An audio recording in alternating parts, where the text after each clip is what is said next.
pathianina tuni hungai tang mai ahon bo saglaya ahoina ziak le chinna ziakina hi manini on kiyang tulai khovel hiling ziak bangale boy siat go thei himale topan ahon kem laya topa happy na tanga tuni a tuilai ni tuilai de idei bangina ina tuble ilamet dan bagdakina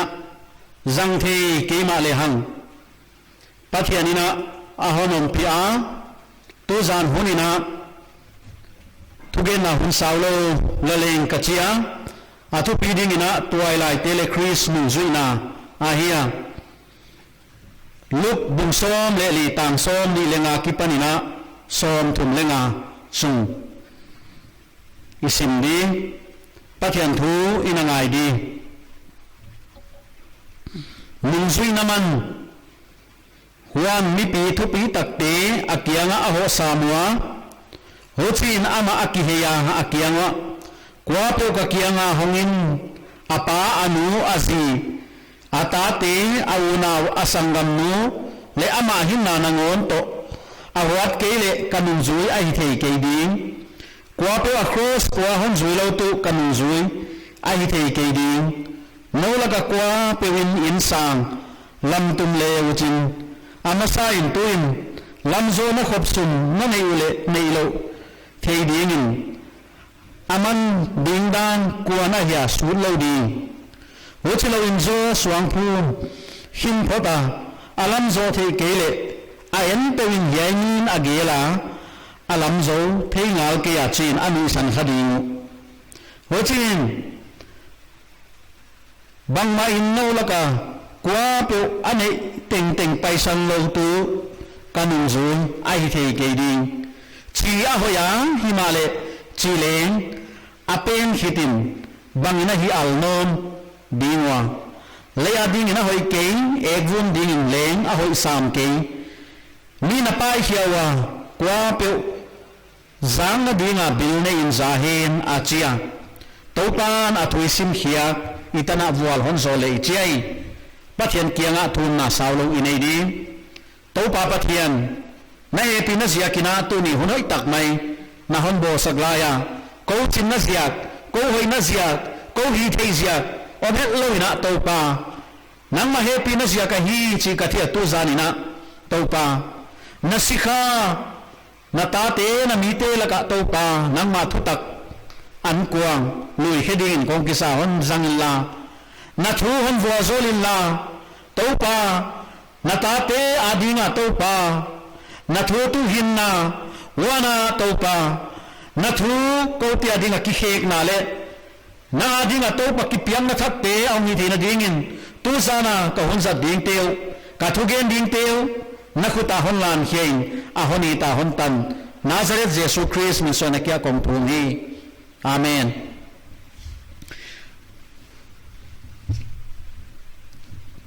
tulai khoveli theya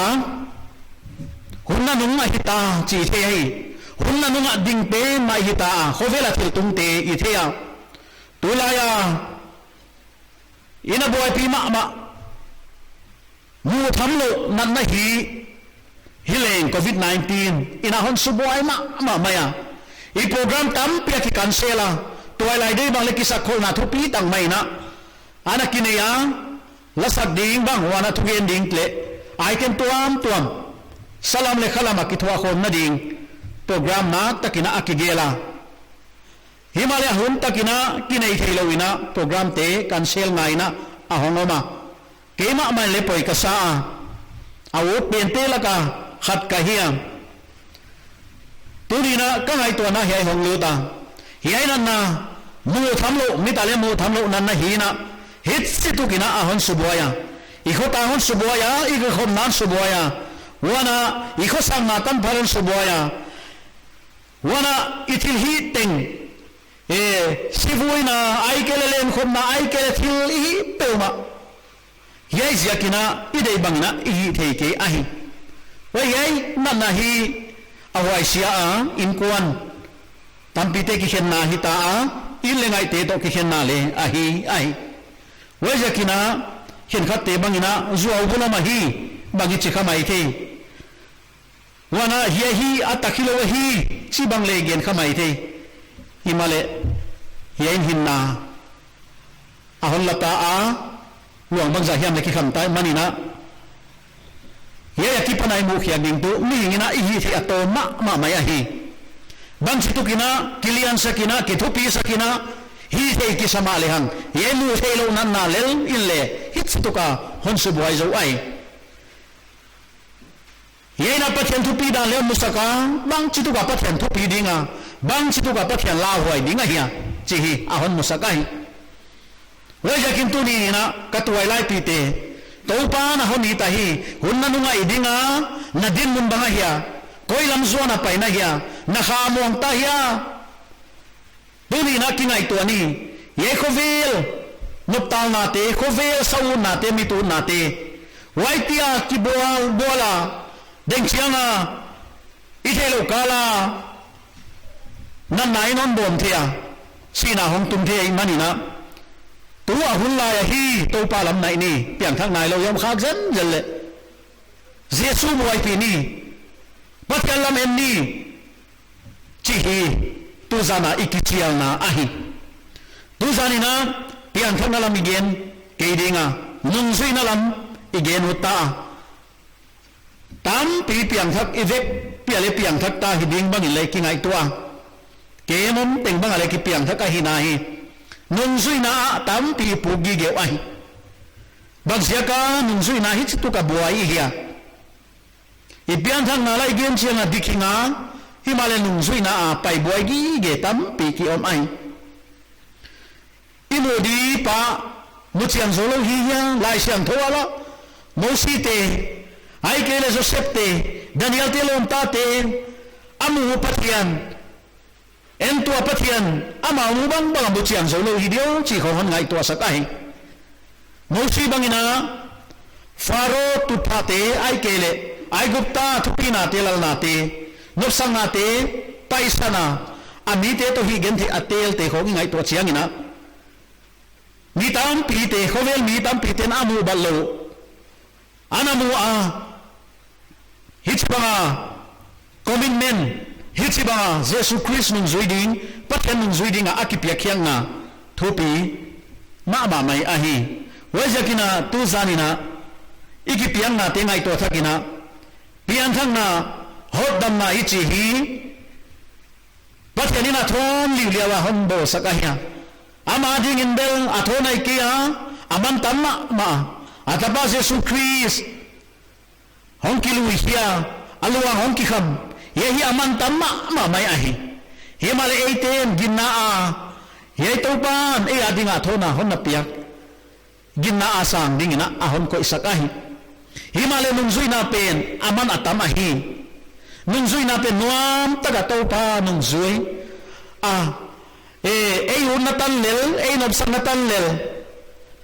ham phan na ding tan lela ichia ai kele nenga ding le do na ding tan lela to pa nung izui khak ding la huai ka sa ahi wajakina tu zanina twilight te adiakina twilight hunhi hunman pha hiya golden period chile hangle hial ding kaging takai naw pangtele angag lama ma mayo ka twilight chiang in hebang ka hidinga twilight hun agale to angag lama ma mayo ahi wana upalam te bangile agalet ki kwa twilight hunte ka twilight laya ka ha laya china age genu wai hi twilight hun ahi wai huna nang le ke iding ahi wai jakina ana twilight huna na jangkhin sate na twilight hunet ki chiang hichina na hi zo khaleng to pana ana sem bai khaleng chi bangina again tam pi omu ai to pana se bai luan Jesus Christ nung zui bai luat kisi chi omlo ai himalaya nung zui hak piang thak hak kisi na omai wai jakina tuni ina twilight hun ye huna hi iha lai ni hiya tilhi theya wana ipila isyama pille kisa syamle kisa kwama le ilaw kaya ye twilight hun hi twilight te bangle azang siam government hi na saptom khota hitale alo ching le ahan aswa ku ai setan le toilai hunma toilai te ma target a hon nei na toilai tam pi lam dik lam tanga pai ding lai te anakai khena toilai hunu susesak dim demina akoyu ai atoilai huna ke liamina suliam gopina amabanu sao pi pai thino lo dingina liam le baina toilai tam pi setanina akoi ai wajakin tunina setan vanzat setan khudzat toilai ihi lo ding ai wana itoilai hun pen pathianina ama na samna ding ama dei banga kizang dingina ahon de ai ko hiam khat million milal hia ai kele ko hiam politician hiam ko hiam khudzata zang kizang dingina topan ahon de ke ahoi lo lama kizang din topan hon de lo ai hovel khek lam dang ding yonna te khek lam dang ding pathian thua pathian dei banga hi lam dang dingina topan toilai te ahon de nang hon de hi nang hi the na hi chi the topan wajakin tunina ka toilai pi te ngai tua thagina o ke poi mo ka hi topan ken poi mo a hi china to na thil sin te na thil hoi lo hi te na gam tad dan te na lampi sui te khe ngai o ma le wana ki hei ngai ale lam sui ngai ai kele ba la thang ngai ma le panon la thak dingina topa benina ka hon chial a hi ye ilai sian tho simma ki panina abana banina ian sukdi buka bunsom leli tang som milenga huan mi pi thu pi tak ti akiangwa a ho samua achia mi pi thu pi tak ten to pa nu azu a hi chi muai lubun som lelia imo tu banghiam chi le Jesus Christ farisai vai ho mi in khata avwa waya farisai te dan the mi ten a en khiawa amale anung zui akichiwa farisai dan the mi te na atuputu angai to nawa to ma maya to pa Jesus Christ hi khel ding a changwa yai bang banga farisai te ai kele dan the mi te banga Christ nung zui hi kha the hi ho chi bang mi hi kha le ina kien dinga mi dang te hi khel na zonga mi dang te ei sana mi dang te boy pizo banga hi khial de banga game khial de banga chia hi bilbang log zena midang te boy pi mai ma chi bang om khathia hi yei khamina hilo ahia ei lei khami tu ei lei ki boy pia midang te sahi khelna te ki mua kei o pathian maya hi chi ka hi cha ki mu na pen hi tu ni na Chris nung zui na poi mo ma mai a hi wajakina tu ni na toilai tu sia bol hilowa Jesus Christ nung zui tak midang te sanga ama chilo na kimoa ama hoilo na kimoa topa maya ki sarenda ki pumpia toilai hidingina ikichial ahi ya nung zui te midam pina zo wa khen khatte farisai omo dan the mi omo dan lama siamo athewa himale pathian thu theima mana pina wai pathian thu hing lowina wai pathian thu nei tu a thu nei tu Jesus Christo kizopna nei lo nung zui ana omuai wai bangale om hak the hia pathian thu the himale a pathian pen to Jesus to kizopna nei lo ayom khak ding la huai ka sa ahi Jesus thi lamdanga hia leitu ang vak laina wai thi lamdanga hi mo tam pioma mi tam pi te na zu ahi hian khatina ngai sangwa wai jakin nung zui na le ngai sang ki chi ki banglowa friends le discipleship ki chi ki banglo ahi to ba Jesus Christ mi tam pia aboy ke ya nung zui tak hi aman ade chi hi tu zanina phok leng de wai kas hai ale nang le kay tunia hodam tate Chris nung zui hina nung zui tak hiya yom dan hina ay kele tak salamdam na ning kia Jesus Chris nung zui kha hiya na nung zui na hi Chris nung zui na hi honen thak ding ina to pa min ka hon nghe này ei no sangatan lela zui kha hiya ai kele diman sang lolowa aman piak ding niam hun lela to pa Jesu Christ zui kha hiya salam adam na din ding ziak lel hiam ai kele bang hiam ham phan na ding sapto ma ham phan na ding hiam bang hiam di title le min nei dingu jiaka Christ nung zui banga yom khak ding la wai ka sa hi ho chi banga inom khak le deng chai thu wai ding to pa mai ding changa ki thu wai ding a hi deng changa sina to ki mai to chianga hong ki khel ding a hi manina tu ni la ho chi bang yom khak le to pa ko na zui khel kha atak tagina ka hon zui ta di china to pa nung zui ding ina ki sa dingin ikingen a hi ya nung zui na to pa Jesu Christ na agena nung zui na to kisai mi pitam pin zui manina waya mi pitam pi zui te ayan deng benga nung zui na mo hichi banga hi anangayo achia khadna banga chia le nung zui na in angiat adiman yai banga hi thil dang teng teng sang in Jesu na idzok dingo ahi achia thil dang teng teng sang ina Jesu idzok ding ahi tang som ni leguka hichina gena kwa pe ka kianga hongpai apa anu hiam azia tate auna asangam awat kele kasang kanung zuai the ke ding achia huat china hon subwai ma maya himale hiya again huat achina Jesu sanga poi mo ngai zo idzo thu pizoa ngai na koina gena hizoa waisiakina tuni ina nule pa ai kele insung mite easy tate sanga Jesu pen aniam zoka Jesu pen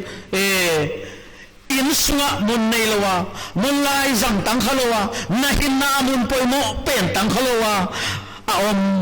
topan puna ahi wai jaga topan nei tu ke number 1 ding kahi akhan na nahin na khan na luagi geding ke kahi achiai asung lai pen asung gil pen kia ahi midang na piak lok dingai wahi Chris nung zui na poi mo ma topan yaya mi pitam pite kia anagen ahi kaisa nga idzong na nei wale tu kanung zui na hithe ke ding ai kaisa nga poi mo so na nei wale tu kanung zui na hithe ke ding ahi ache ai le tu nin tuai lai te nule pa te wana nau pang te tan pai na Chris nung zui te ken dinga to pa sanga idzo I boy pi zog bangai dia le ngai to ma de I phone le khathia I phone bangai boy pi dan to pa Jesu Christ sang ina thu na bang phone sang ina ingai poi mo ke zo a lai sang tho sim na bang le phone sang ina ingai poi mo ke zo a isa dinga ikhuta omte any control dinga hilaina ikhuta thilomte na yon control ke zo ta ahi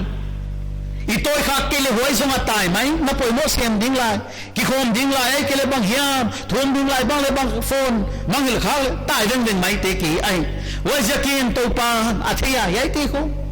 wai kana lum sim teng teng na pio ke kyang hon pezon ke ama sa pen ding ka hi kana sungil pen no akhan na kalu agige ding ahi ache wana nuwa tangwal te inungang nu hiam itangwal pa hiam ama sa pen akikoy khale khamai the wai le topan dei lo lai ama sa pen ama om ding topan de ahi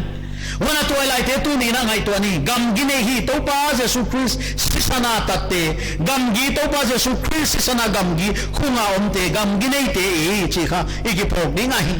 wai jakina tu ni na mi ne te mi don ten ken kai the ke Jesu Christ sisana tat kai hi nek ding le don lo nek ding le ne lo ding ka I khen siam angaya don ding le don lo ding ka li khen siam angaya zui dile zui lo ding ka li khen siam angai a one again dile gen lo ding ka li khen siam angai ma mai a hi toilai Joseph hin khuate ngai to thakina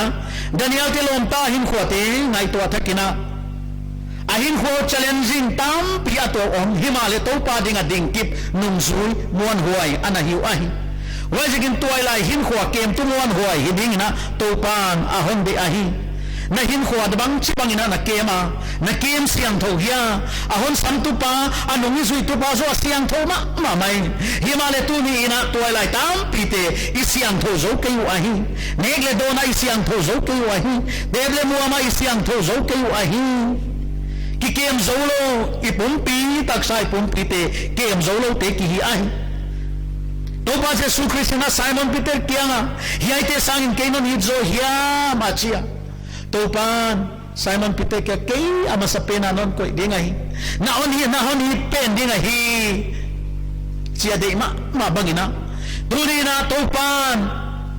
katao hiaite sangin kenon hizo hia na degree sangin kenon hizo hia na inkuante sangin kenon hizo hia na kam sangin kenon hizo hia na inalam nagarite na sumlepaite na inteloten te sangin kenon hizo hia ay kailan na tilnek te na tilsinte te ble muamte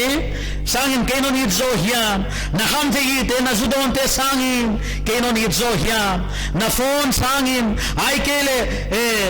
nanay nalam sangin kenon hizo hia nanungang nuhya matangwal pa sangin kenon hizo hia chi topan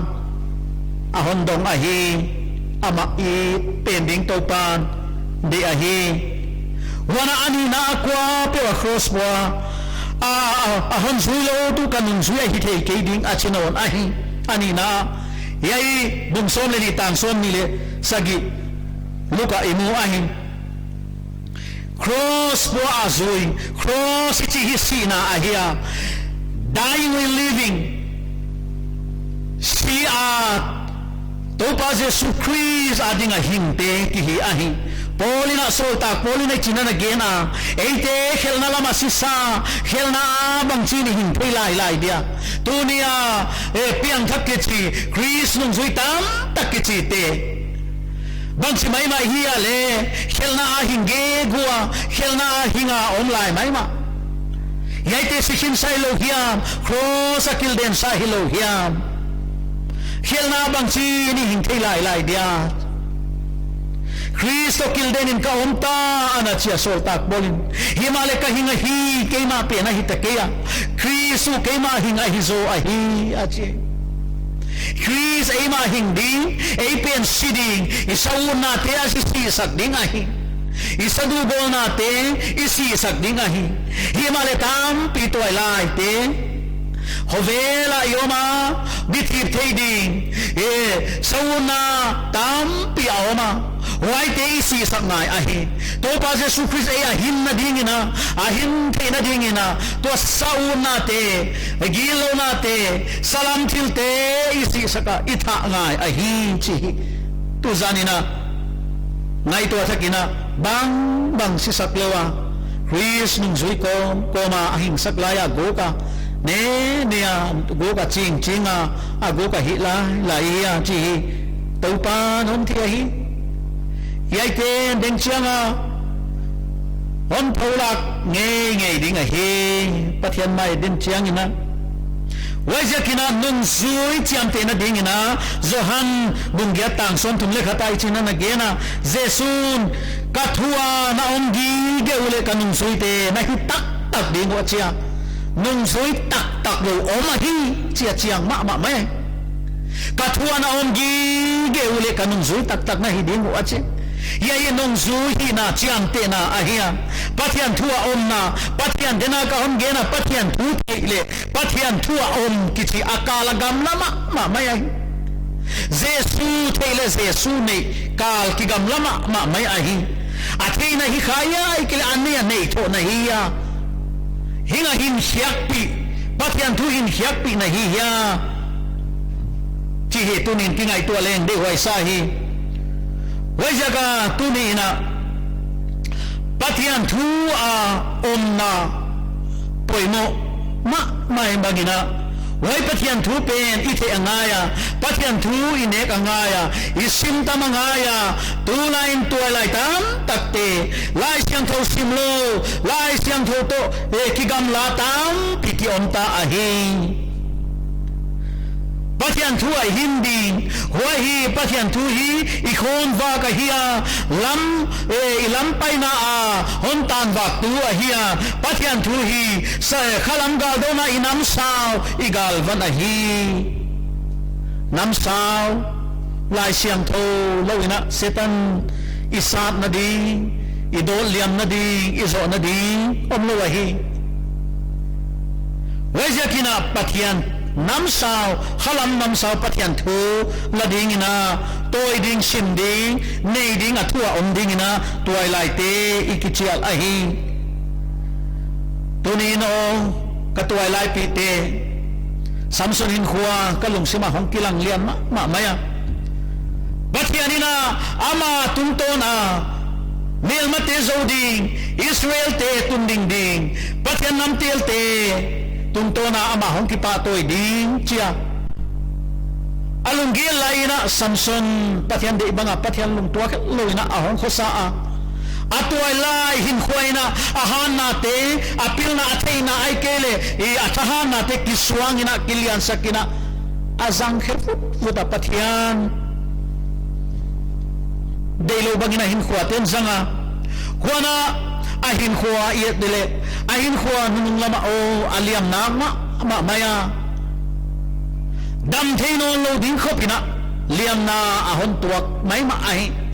toila in khwa pen pilwang tagai zat ke tu nung chianga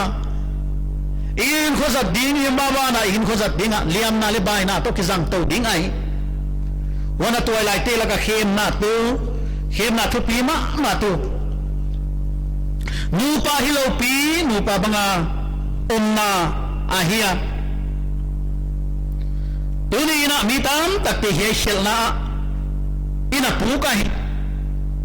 yeshel na ina bualahi yehi tunin pilvan wai ma la wai thil la wai ahi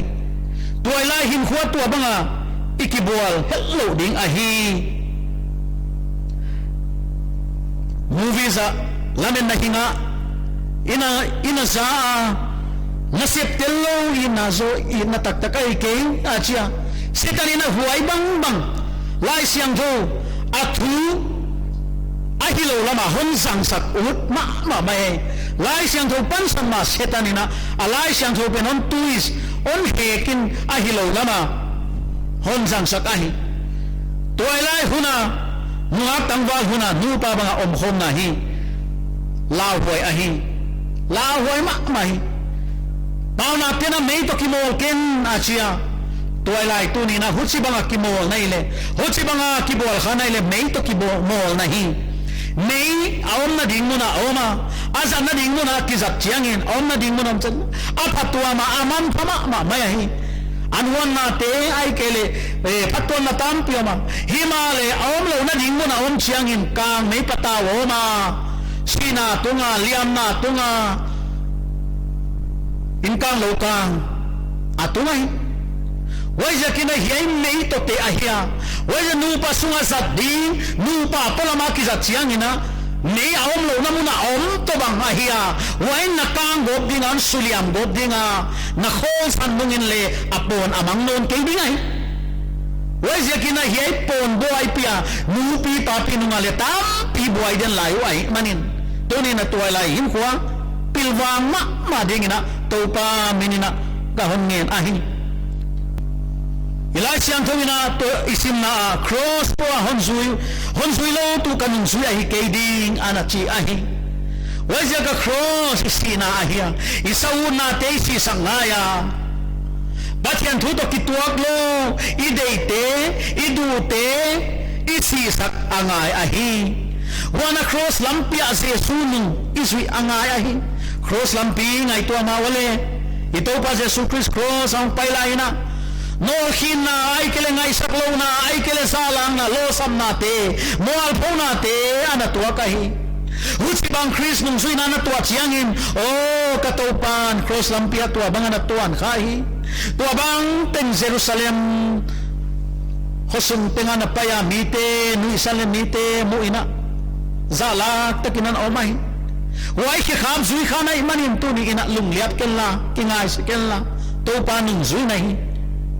si thein na lom hoi te ai kele na in sum ni te na longgul ma laya khat lel mo ding om lo lain na kiang tu ding khat le om lo lain kingai set ken la ki peset ken nagin na ding kipin to pa nung zui nai to pa ke khap zui ka nai cross lampi ahaksa himale to pa no honom pi ahi to pa no honom pi cross lampi lo ina tu ni na Chris nung zui tak ki thei lo ahi ye cross lampia chu sina oma ye cross lampia chu nol khina ngai sak lo na le oma zala na le lo sam na le oma hi mol pu na le oma hi ma le tu ni na o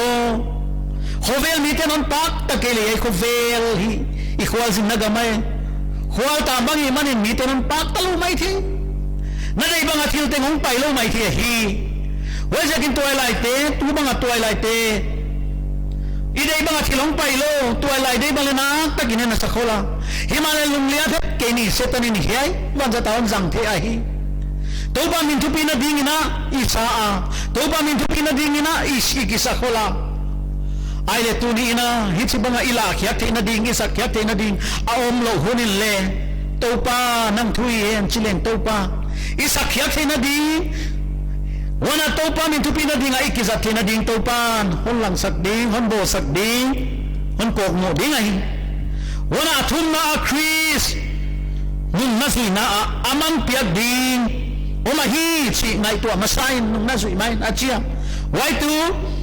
tang som ni le gya da ki ban som thuma isim na kwa hiam khatina insang pilam ding ong kisa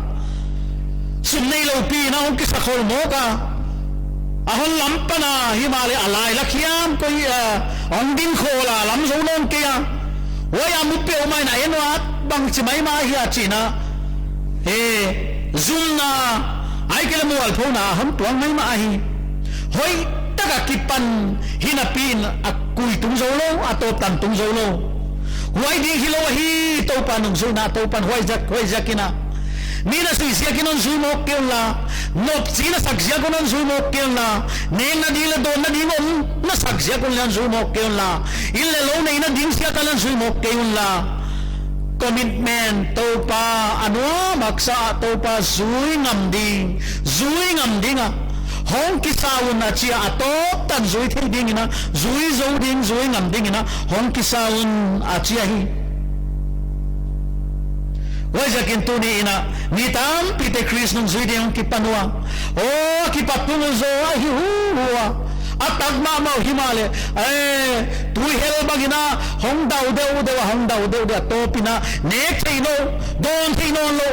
pina hong mai ma mai hi huwa hi mual po huwa mai manin to pan hu chibangina nom keula hon ngai tu veng la Chris nung zui ding ina hong ki sound wana to pan honom pi ding hi ai chawa anung hon zui saklo di ikyanga oma hi chi hi phokleng de huwa isa a he Chris nung zui na and again non tu alina ina ilam te sanga Jesu I jok ding hi achia denina amasa poina inule pate in kwan sumite sanga Jesu I jok ding hi ina ilam sanga Jesu I jok ding hi anachia kalom phathi a testimony thupi ka sakma ma khatoma ahong pian thakina ain kuana ai sumitin hichibanga na hong pian thaki Jesu Christ na suhi ko deilo ka hiu Jesu Christ na zuaw sanding na top sanding ahi na nule na pa sangin na idzohya na Jesu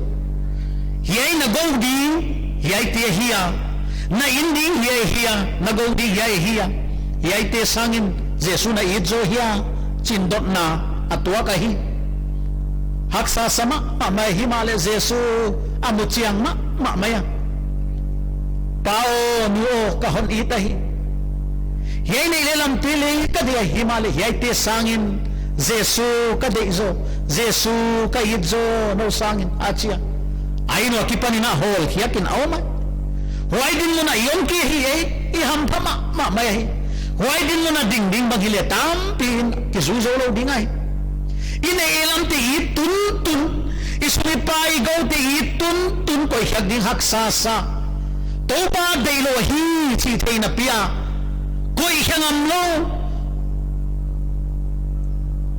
huai som mai e adile hilo midang adi teng to la Chris min zui som te ki mo kai to pa huai dei lo huai te ka min zui hilo hi ine ilam te sangi ke na hon it na nei na lam te sang ke na hon it job dingai lukabong som le tang son tum na tuma anagen ahi nong laga kwa po anay teng pai salong kanung zui ahi thei ke ding achi ahi to pa ading ina paisan ngamlen lalo ngamin omlen nelo ngamin omlen to pa ahon sa alak sa kidinga to pa adinga sum ngamte ay kele ngol ngamte lalo ngamte to pa aletam pele pethei lai ahi chihi phokling de huai isa ahi city stat tam thu tam pinai thei dinga missionary thu pima ama ahia ama hi mi hausa ahia cricketer ahia hausa ma himale bakyan gamna semna lung lut mission na semna lung luma maya anay alam te tam pi mission na semna dingina ahaka apekhia azinay dekina azinay na dinga sun azat ding tam lo akoya azina hichina donga avekina na piamo mission na semna dingin achia avekin zo kapeke hiaiting sumhiaiza tamlo ikitena zat ding movan ay kele bangbaghiam leina dinga koi kahi achina azi dingina hichina na gen achia bible miaw sapa na thiya jesu to miaw sapa ki hona achina alung simado pa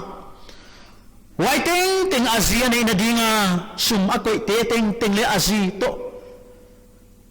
kitutua kin pathen gam nasib na dingin afekina apekhia ai yemi haw sapa na nei alam ting to pa dina apekhia ai to pa telwa nei lelam nei phe phui na dem dim zen nei na zat singo nei ma ale hang to pa om kuan kele huaya banga ya om lungkim na la om lo dia kipana la om lo dia wajakin tuni ina to pa hon piai na taisani na chi te itaisan angam angai taisan ngam lo pia hiai ting pito toi tu lai pai chianga to pa khi khap ki zui khalawai agala ki zui kha ki gal mu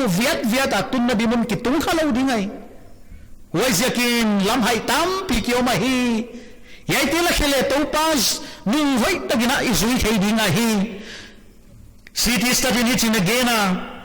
Sapa again kahon sindi if Jesus Christ be God and died for me then no sacrifice can be too great for me to make for him achien wana atom na pendinga kahon gen wan tu Jesu nungzui naman aona wai sana anung zui lo man piat ding tamzo hi chi tunina phokling de huai kasa ahi tang som tum le li le som tum le nga chi ina al na aman swale chu wai chi khasat na bia hi achi chi hi sin pia allo tu baya zan na di hovel chi toilai te hovel chi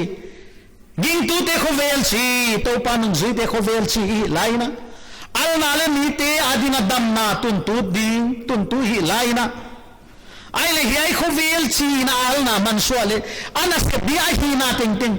kisang thainon lo swaga azan na dile omnon lo himai lo gia wajakina yai chi banga hi azan na di him omnon lo azan na di omnon lo dong hol mai buai na hi the ni adinga buai na wajaga nung zui lo na Chris nung zui lo na tu aboy hoi ahi Christian ki hingang ging tu hingang Himalayas Yesu Christ nung zoi lo na pen hi aman nitam pinale haksa ana sahawa ana buai khawe nule pa dingale khituluan na hiya sapto ne khotanga dingale buai na le zunna tuntu ahia wana kingai siat gop nate kinang nate ki hesan nate wana lungkim thilo nate khamon thilo nate sultan nate genthi kisang nate hom kisak nate ka hom lua kisak moal pho nate bana pathian gon na le hilai ahi wai se kanung zui lo manzo atamma mamai nung zui naman pen peleng topan e adinga ala ko iti erina topan mausi amusak wana sa septe Daniel tilom tate bang ingay tua chiang ina amal konteks sa amal hulay na hak sama mamay dinga dinglaw mitili him na nasaktaga tua layo na topan nung zui dingina amuan huay wahi at tuay lai hin huaw akin bituahi tuay lai hin huakin tumuan huay ahi wahi way siyakin tuzanin ka tuay lai piteo na tuay lai hin huay kem biding kem tumuan huay hidi topan day na banga zangdi ina topan ahon day ahi inagain sa te en kikina ihun izoding Chris nung zuimon huay hiding topanon de ahi tilteng teng sanga Jesu iidzob ding ahi ani na cross pua Jesu nung izui ding ahi atum na commitment niya anong izui ding ahi Asyak bil commitment nei loa kipiang na le kipumpiang na nei omet loa Chris nopsilua chia basui moka atop kitunglo ding salak taga the hi nai commitment hoi tag ne to pa nung sui ding ina ilam te sanga i jog ding hi wana nung zui lo naman piag ding tam zo tamai manin nung zui naman pedingin twilight te topa minina ikichial ahi topan atron voazol hen twilight tia digina thun sakna inay uta twilight te yon namuna ading theliai ting inading dinga pathian kianga no tia dinga thun sakna hun zangleng ichia hi thunai nei de topa pathian tu zanina nata toilai te naite nasisana nale nata te amau te adinga topa thum sak din kaong kisa ke nasikha topa kachinghet kya himale natapa Jesu Christ tungtona achinga onbola topa yaibang mo puang na le hampan na hon piana imanin kipa kinakiang kipa thu ka hon gen ahi topa tu zanina nata toilai te na id ma maya hatle aman that ding na de kya avek sip sipwa na hodam ma huang sunga oma nangma nung zuya nangma de na banga kizanga topa hin khosiang tho zang dinga na de nata toilai te hiya topa na hodam ma hin hiak pia topa amau te tungtona nagam kek lian hut pathian nai manin topa to zanina nata toilai te hon ve in la nangman topa on namun chia topa hon long dingina ka hong thum ahi ita homai dan teu phok sakilna tunin topa amau te itu pathian nahi nule pa sangale idzo saptuam te sangale idzo nang na idzo hi chi phok sak dingina ka hong thum ahi amin ma wasama topa tunia o am nahon bel mite nang man topa sa lak sang ngelo nai dan te topa nang man phok sak ding ka hong thum ahi toilai hin khuwa kipak taka hin khuwa zang dingina na de ahi topa khen khat te toilai hin khuwa kipak khel lowa to pan long kham le mang bang taka oma ingkwan haksa chia khia ai kele to pa e saltang bang haksa na tuam to nei bang le om ding ka ngai to a hi to zanin to pa hen ta te kenga suatang na pe tu pa pathian nang man suatang na ta to lai te la ka hong tun sakil na to pa dam lo te nang man ni damil na halam ma to pa nang ma kipana dam na te a hon nei wa to pa na na sem to lai nang hon ni to lai hovela e to pa hausang na te thupi na te sanga nang hon tel zo to lai te ai te na dingun to pa ka hong thum saka hi tunin to pa kanana na ta to lai te tung tonin to pa na na sem no ma hi chi ka the to pa ka ki pa ko hi in sunga dinga nule pa dinga to pa hi tuiluan nai nai kha salta ai kele sapte me khota nga dinga to pa toila hin khuwa ana jang khiala mual pho sak tu nai kha